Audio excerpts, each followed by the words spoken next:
Yom Hey Parshas Tavei, a Thursday from Parshas Tavei, Chai Elul Tavshin Lamedal, the 18th of El.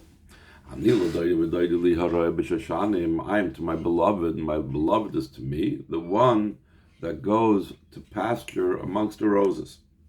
V'Isa B'Sfarim, it's brought down the Sfarim B'Huva B'Drusha Amar Rabbeseim Nesienum. Then it's brought down the Amarim and of our Rabbeim, Shani L'Doidi V'Doidi Li Rosh Tevis El. That the words Ani L'Doidi V'Doidi Li is an acronym for El. Why is that? What does it have to do with El? Because since in such a manner, first I am to my beloved, and then my beloved is to me. In other words, it's first about my approach to Hashem, and then it's about Hashem's return to me. The Klolos Avodah b'Chodesh El is a general avodah in the month of El. It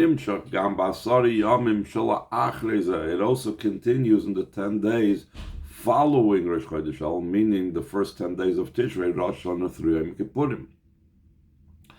Shalachein, this is also hinted in Ani L'Doidi, even though Ani L'Doidi is El, and here the following 10 days is after El, but Ani L'Doidi also hints at what takes place afterwards.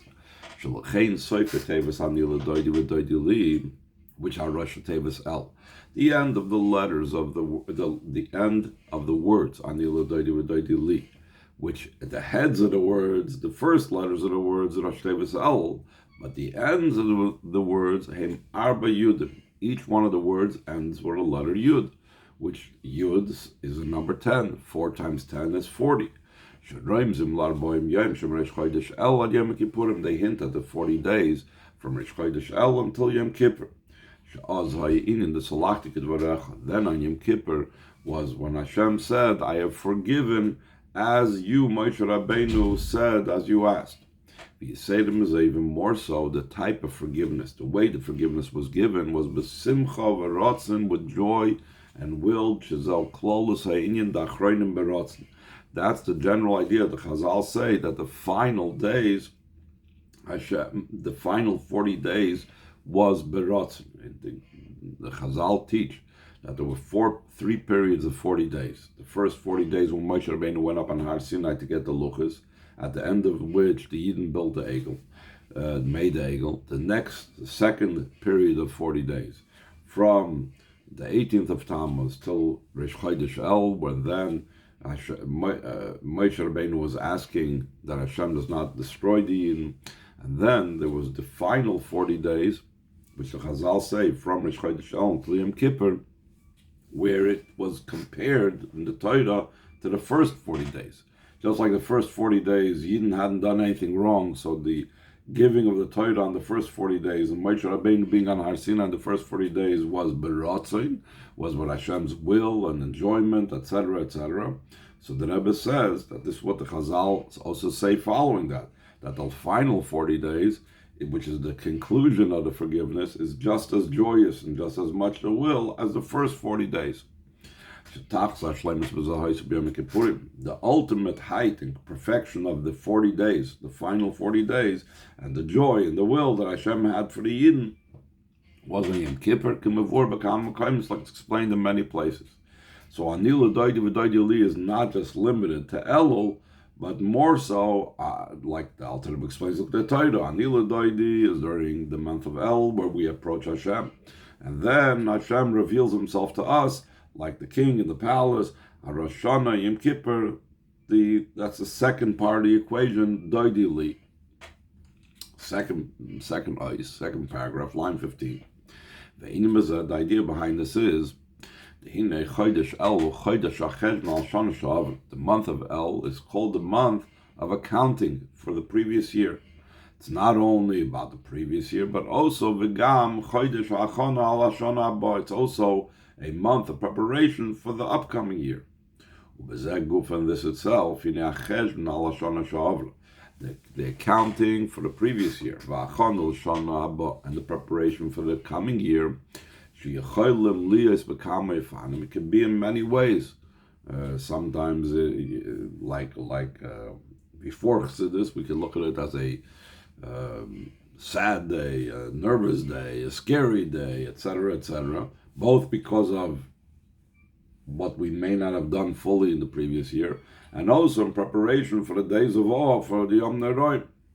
Still in all, despite that is a possibility, but that's not the way we go.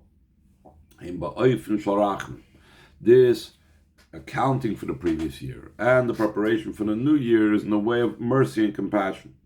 The month of El is also known as the month of mercy. Therefore, since it's a month of mercy, it's understood that all of the things of the month have to do with mercy in a merciful way. In Mezembuv, if this is understood, Shekol inyan ha'avoidam v'chol protiam shachav ashbosh nas ma'ide avoidim b'ofen shel rachamim. So from the top of the next page. So therefore we understand that all the types of avodah we do in El, and all that we draw down, and all the hashpos that come down through our avodah are all in the way of compassion and mercy, v'rachmim gedolim b'yoser, and very great mercy. Ad l'shloishes remidas harachmim, until we know, like we bring down Danil Doidim Amorim, that on the month of Elul, it's revealed the 13 attributes of mercy, not just any mercy. And the 13 attributes of mercy is something that's very powerful. That the Chazal say, She'einon chayzer soroikim, that they will never be refused. That Moshe Rabbeinu was taught when he was begging forgiveness for the Yidden, that when he uses these 13 attributes of mercy, these are such a powerful formula that they ensure that they are always answered.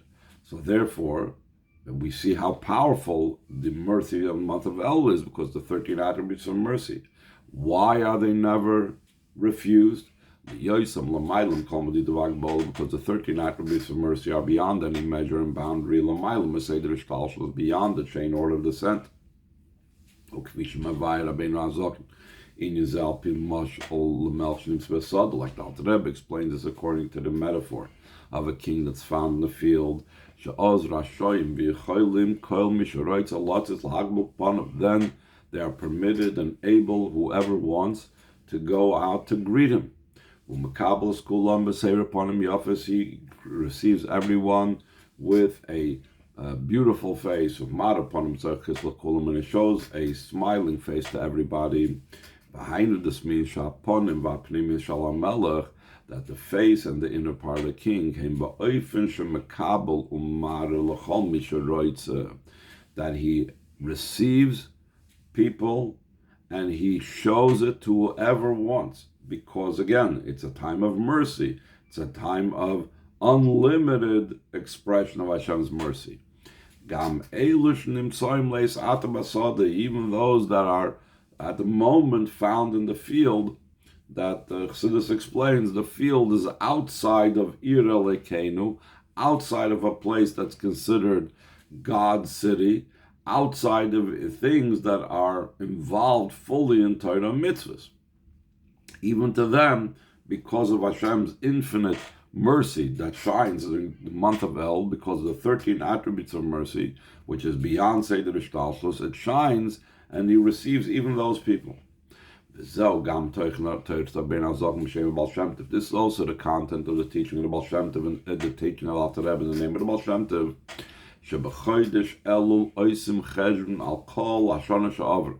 In the month of Elul, we make an accounting for the entire previous year. Because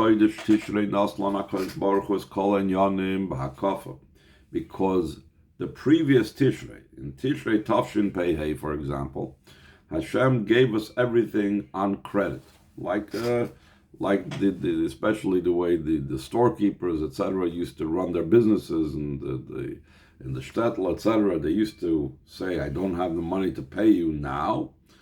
You give me your items on credit. Then, as I sell and make a profit, I'll be able to pay it back to you." So the same thing, Kaviyachol, Hashem gives us everything that we need. On Rosh Hashanah Yom Kippur, on the promise, on the credit of what we will do throughout the year of Tafshin Pei. So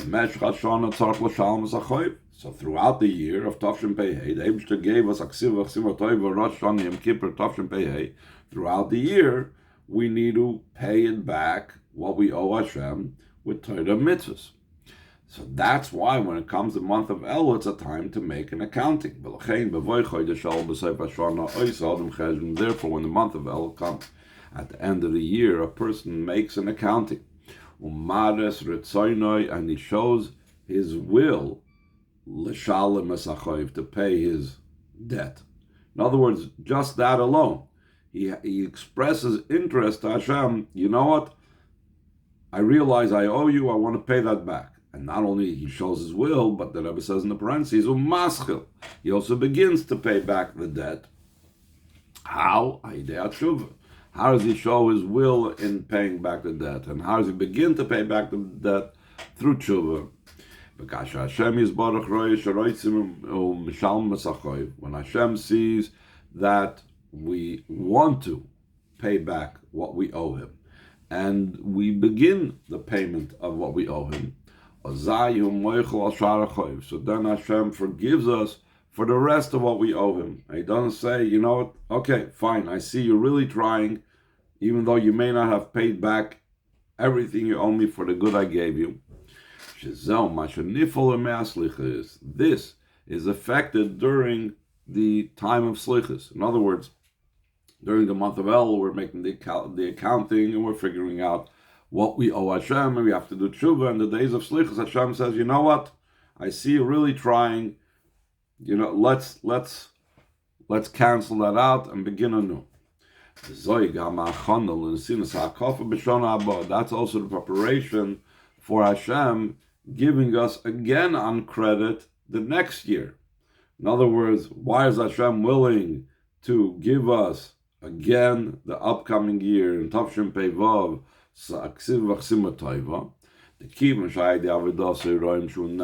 because since through the person's avodah, the Hashem sees that he's faithful, he's trustworthy, he's honest. You can lend him money and he's going to take care of it. Therefore, also in the following year, we give him and the beginning from the fact that we're giving a yid that he's written for good and he's sealed for good. Though we still find ourselves at the beginning of the year, even before a yid is doing his avodah b'poil, still in all, Hashem finds a person trustworthy and he's willing to give him on credit again at the beginning of the year. Top of the third page of the Maimer, page Zayin, Ois Gimel. Since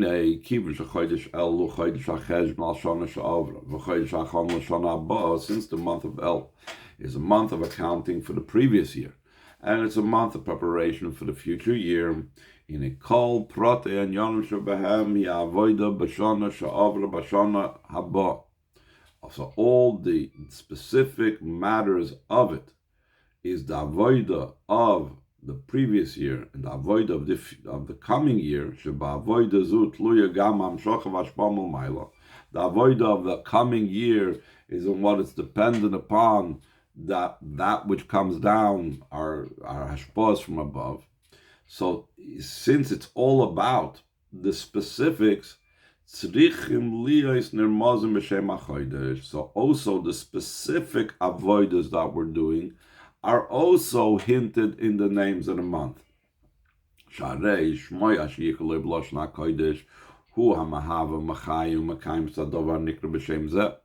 Whatever name something is called in Lashon Kodesh, that is what is bringing into existence and giving life and giving its continuing existence of the matter that's called by this name.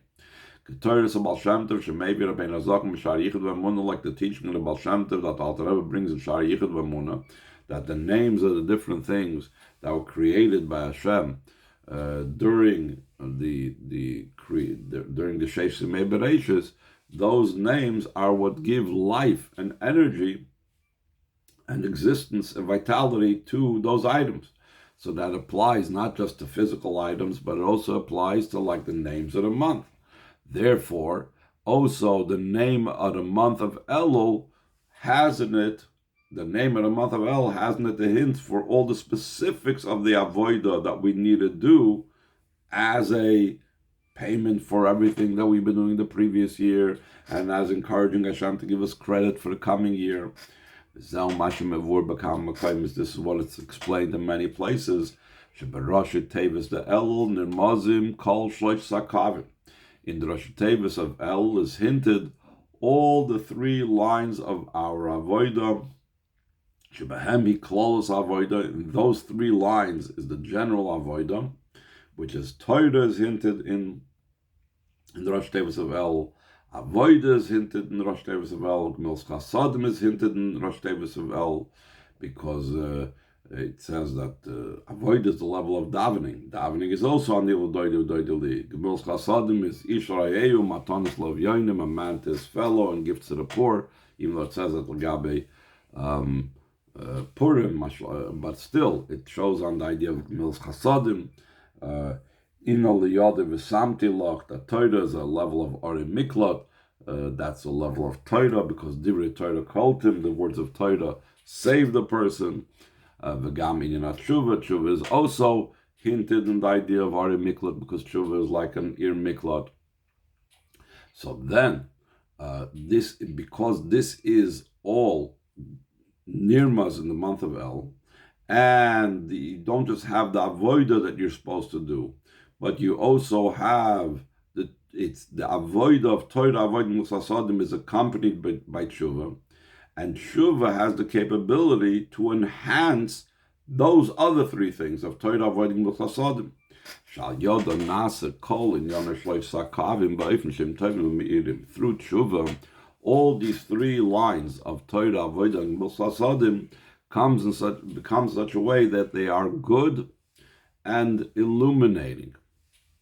What's it mean that they are now good and illuminating? Like it's explained in the order of the Chazal's expression.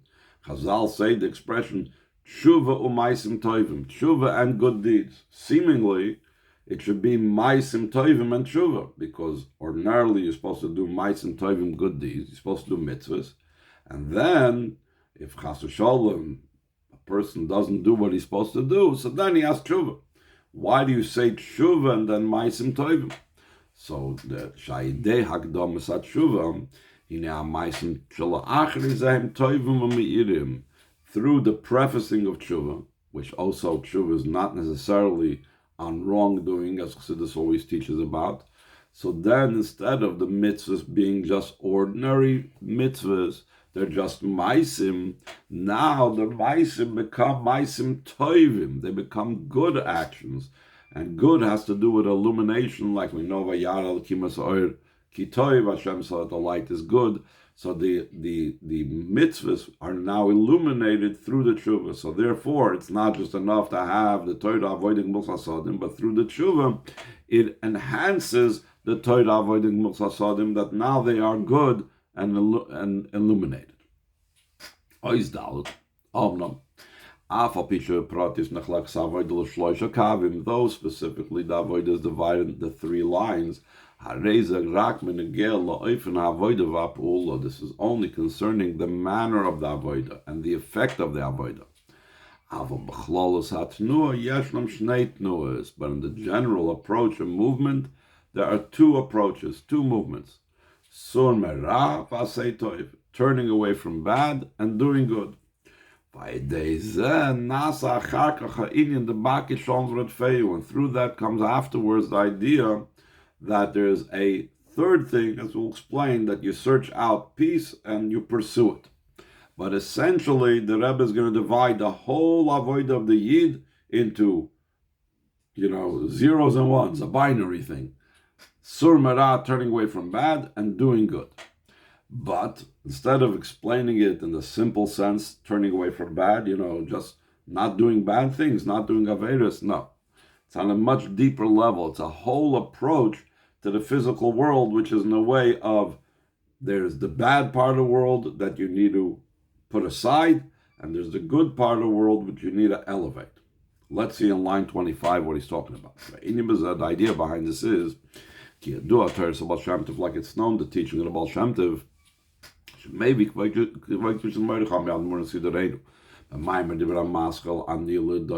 that my father-in-law, the leader of our generation, brings in his mimer titled לדודי, top of page Ches, Shakavona Bera V'toivi Bedakis.